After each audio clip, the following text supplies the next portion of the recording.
اوسنۍ افغان واکمني د شمال زون د امنیت لپاره په 15 ولایتونو کې زرکسیز ځانګړی ځواک جوړوي. بشپړ جزئیات په ویډیو کې تر پایه وګورئ. پتمنو لیدونکو ستړي مشئ.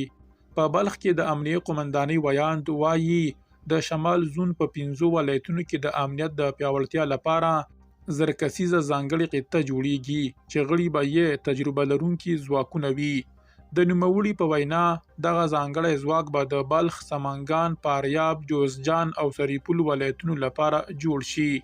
هغه زیاته کړې چې دغه ځواک جوړول د شمالي ولایتونو د امنیت لا پیاوړتیا په موخه ترسره کیږي.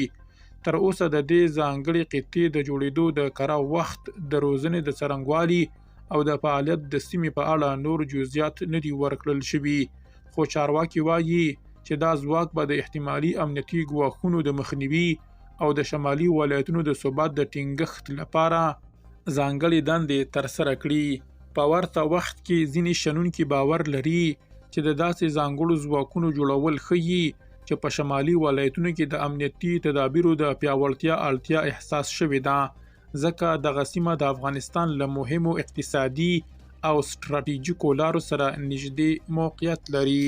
درنو لیدونکو، رمالتیا مو